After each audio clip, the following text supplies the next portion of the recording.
Hey guys, welcome to another episode of Darshan Talks. I have with us Alec Burlakoff. Alec was kind enough to join us recently, talk to us about his journey from carrying the bag to making the calls, and making the calls in both ways, where he literally called the physicians, but also actually decided what's going to be done.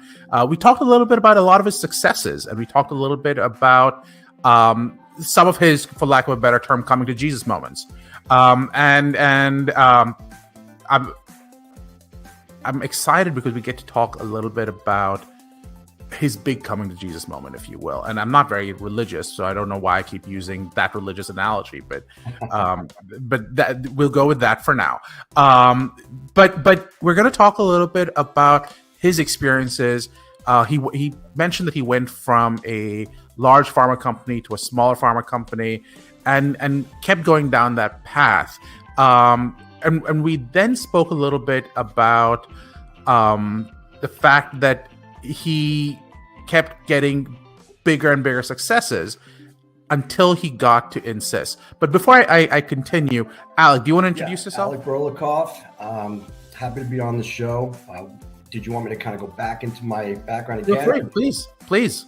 Well, I mean, listen, I've been in sales a long time. I grew up in a family of sales. My father was a career salesperson, spent the majority of his life in automobile sales. My brother followed in his footsteps, was extremely successful, was a general manager. Spent my dinners, talking about sales. I wasn't quite in sales, but I was listening to their stories. And for the most part, was bored and annoyed and turned off, and didn't really think I was going to end up in sales, right? Got a bachelor's in psychology, a master's in social work, and thought I was going to spend my life, working with children and adolescents. But as we mentioned before, a turn of events and pressures and wants of, the things in life that, quite frankly, I wasn't able to accumulate based on a social worker's salary, I made that jump into sales. And it's been a tumultuous journey, to say the least. That got me to my favorite line that we talked about was the dude in the Bentley saying "petty rules for petty people," and that was a turning moment for you. Yes, petty rules from petty people. That was, the straw that broke the camel's back. I don't want to say that was the moment where I basically said, "Hey, I'm switching my entire life journey." Right. That was the push, and those words, that continued to resonate in my brain, propelled me on and on and on, to do things that, deep down inside, I knew, just didn't feel right. And there's a lesson to be learned from that, right? You really got to follow your gut and be in touch with, what's in your heart. And as soon as you stop doing that, you really got to question, what you're doing and where you might end up. So it's interesting. You talked about, I didn't realize until the introduction that you just kind of augmented today, that you came from a family of salespeople. And it reminded me of the story Death of a Salesman. And it's been a long time since I've read it, but one of the things that stuck out to me after all these years is the idea that it's chasing that next sale, and the question of what have you done for me lately? How much of that is a pressure for you? And you saw this happening with your father, who you described as a successful salesperson. I believe you said your brother was successful.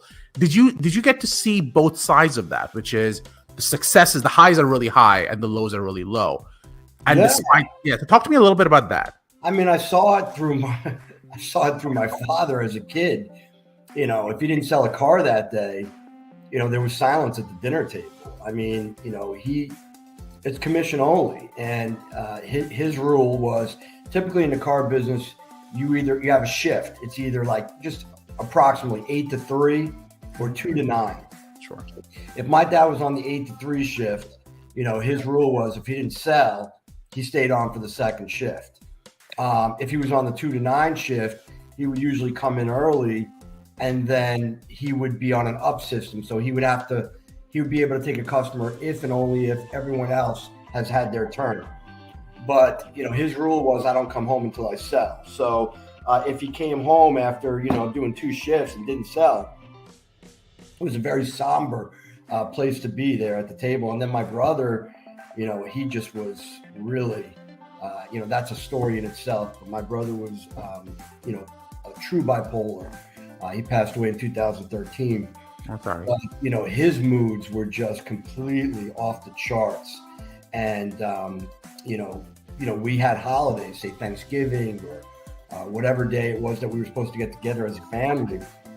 And typically in the car business, you're open on all major holidays. So, if you had a bad day of sales, I mean, the whole holiday was just destroyed, and I just didn't want to be a part of that, but, ended up following in their footsteps. And, I'll say that my moods weren't, as bad as their moods, because I really made a conscious effort not to do that to my children, but I found other ways to cope.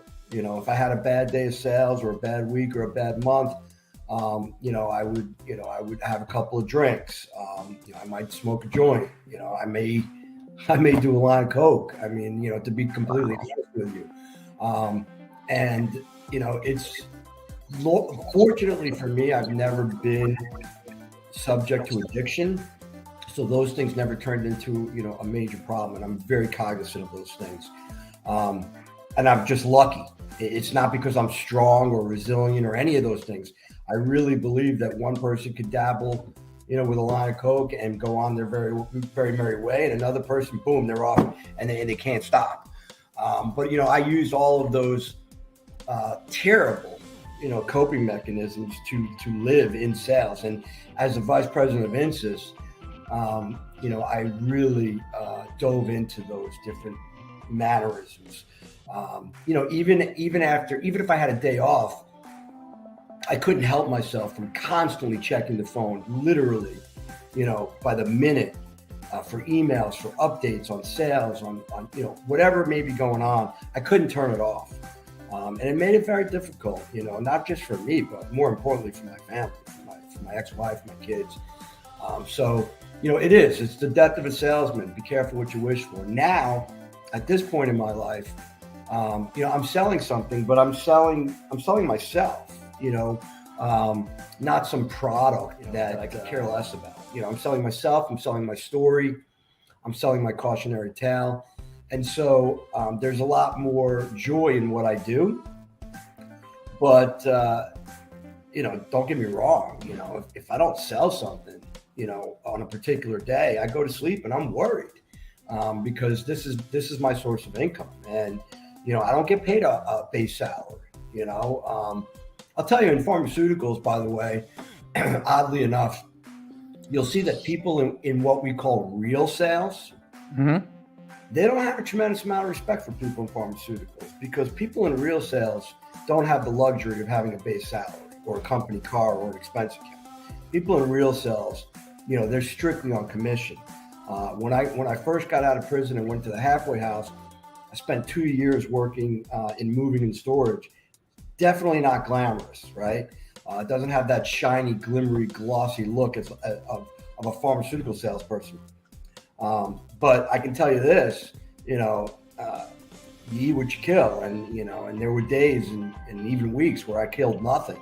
And I spent, countless hours sitting in a cubicle on a phone, banging my head against the wall saying, how am I going to pay my electric bill? How am I going to pay my car payment? And so even after being in sales for decades, getting a look at a different type of sales has allowed me to respect the salesperson even that much more. I have more respect for a commission-only salesperson today than I've ever had in my life, because I've gotten a true taste of it. And I understand, what these people are going through. I can empathize, and I get what it's going to take to keep these people, upbeat and, in the right headspace to make a sale. I mean, think about this, Darshan.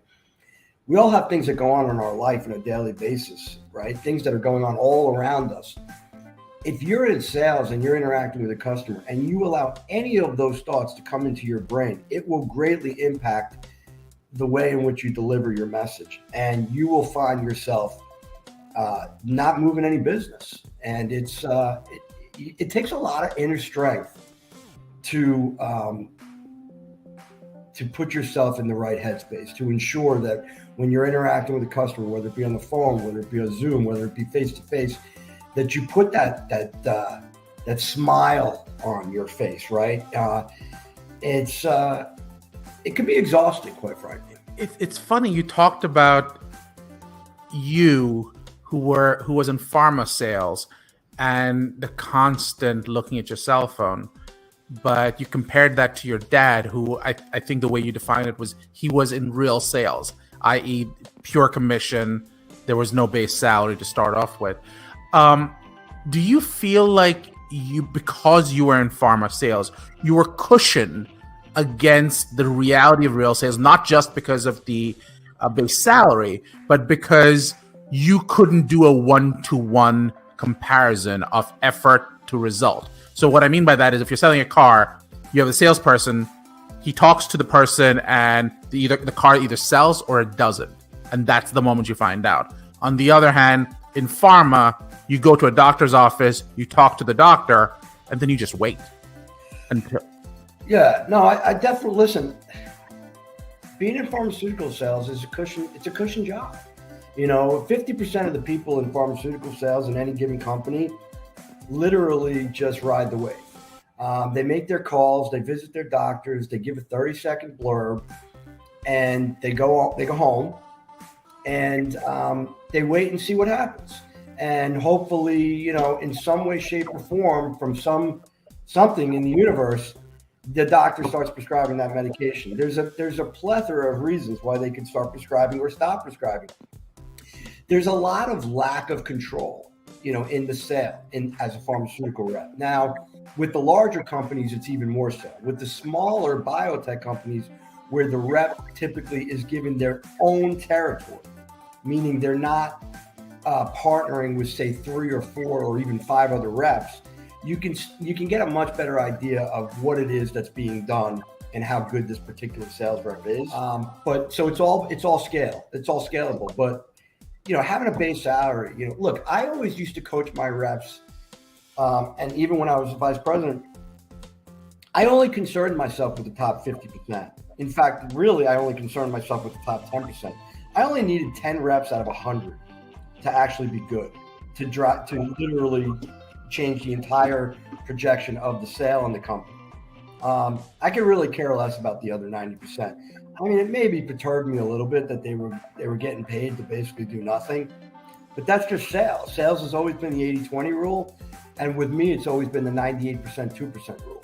98% of my business comes from 2% of my customers, and 98% of my sales 2% of my sales reps drive the entire company, quite frankly. And I live, eat, and breathe with my sales reps. And then as far as my customers, I call on 100. I quickly eliminate 98 of them, and then I move in with 2. So the way I do my sales is once I determine who my 2 are or my 2% are, they get so much time, attention, and resources from me that no one else, as far as my competitor, is ever going to take my business. They don't have a shot in hell because they're calling on 100. I'm calling on 2. Big believer in getting the most bang for my buck. I'm all about quality versus quantity. And those are the principles that have driven me. But my principles they're high risk, right? Because if I pick the wrong 2 and they don't produce, then I'm out of a job. But I've been doing that my whole career, and I'm very confident in my ability to identify the right target. And that's what I do in my course. I help people take a good look at social style, make sure that there's a match there, whether it's a blue analytical, yellow amiable, red driver, green environmental. For me, I'm a driver. I'm all red. I'm quick and to the point, bottom line, let's get this thing done. What I did is I literally only targeted drivers. If they weren't red and a driver like me, they were off my list. What I could have done is determined, hey, they were yellow and amiable, and I could tailor my approach accordingly. I could change colors like a chameleon. I've done that in the past, but I find that for me personally, I rather just work with people that are literally the same as me. And I also understand that a driver is going to be the one who's going to be most receptive to me trying to create a win-win situation, right? Sales is all about making sure that both the customer and the salesperson, they win, that they get something out of that relationship. If it's not mutually beneficial, it will not last long. It won't last long. So that's just kind of a glimpse of the way I think and how I do things. But yeah, short answer is, if you've been in real sales and you've been on commission only, and then you get a job in pharmaceuticals, you're just thanking God every day. The fact is, the majority of people in pharmaceuticals have never been in any other type of sales, and all they do is complain, bitch, and moan, quite frankly. That they raised their quota, that they ask too much of them, they ask this, that, and the other. And I just really, I just tune those people out. I don't even fire them. I've never been a big guy on firing. It's just not worth the aggravation, because I could fire 98 out of 100, hire another 100. I'm going to get the same 2% out of the 98 anyway. So why bother? But I guess the question then becomes, why keep the 98? I mean, this is sort of, I think it was Amazon which was famous for this. I forget which one, but they kept firing the bottom 1/3 over and over and over again. I never knew whether they rehired another 1/3 or they just said, we just need the top, like you said, the Pareto principle, the top 80-20, if you will. Yeah. Well, listen, there's something to be said for share of voice, right? I mean, if you have the budget to put up, say, 100 reps out there and cover the entire United States, then you're kind of like, why not? Whatever I get, whatever dribs and drabs I get is probably going to make it worthwhile. But you're not going to bank on that. You're not going to hang your hat on that. You need that 2% to drive your business. That was a decision, quite frankly, that wasn't mine to make, right? That's the CEO. Yeah, no, if I had, I think I had like 500 reps at one point, but out of the 500, 50 at most were moving business for me. The other 450 weren't doing a thing. But if I had gone to the CEO or the executive chairman, the board founder, and said, I want to fire 450 and take that budget and utilize it somewhere else, which I would have, believe me, I would have been interested in seeing what would happen there. That wasn't a decision for mine to make, and they wouldn't have done it. They would have pushed back and said, Alec, you need to get more out of the 450. Okay, I agree. But I can tell you this from my experience of 20 years, the percentages are what the percentages are, and it's just not going to happen. So it's interesting you say that, right? And we still haven't gotten into some of the journey that I really wanted to get into, because this conversation is so interesting. I've had multiple conversations with other chief commercial officers, and everyone's talking about how the market has dramatically changed in the last 5 years, especially, but really the last 2, and even this year itself. And what I'm talking about is the tools people are using to call on physicians. And what I'm talking about is everyone's talking about artificial intelligence. Everyone's talking about better use of digital technology, et cetera, et cetera, et cetera. My question for you is, those tools cost money. Your sales reps cost money. What you're talking about is, I would possibly, I being you, could possibly see a bigger bang for my buck in reinvesting better into those tools than investing into those sales reps who are not producing for you. Is that something dramatic they would let you do today, you think? Or you, quite bluntly, you aren't in the market right now, you don't know? Or how would that play out for you? Yeah, no, I think, when I was doing well and I was the golden boy, before everything went downhill, I could have proposed that for sure. I could have said, all right, what are we paying? What's it cost per rep? And say out of 500, we figure it out. What is going to cost to implement AI? And then say, okay, let's cut 100 reps. And then let's implement this. I think that would have been a go. I could have made that work.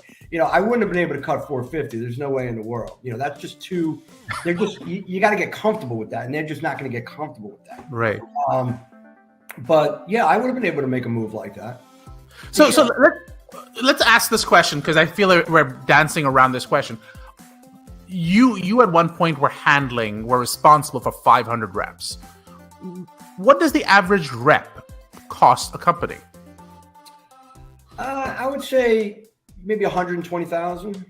Okay, so let's use 100,000 just to keep it as round figures. Yeah, We're talking about that's $5 million, isn't it, every year to maintain 500 reps. And you could have said that I'll use $1 million of that and use digital technologies.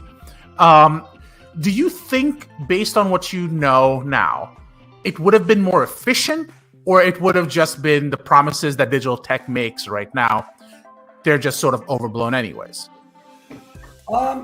I think that it's very plausible that it could have been more efficient because, again, the majority of my reps, they fall on deaf ears. They just go through the motions. They walk into the office. They're told to stand in a particular spot in the hallway that all reps stand. They stand there. They wait for the doctor who's, rushing by and tells them you got 20 seconds.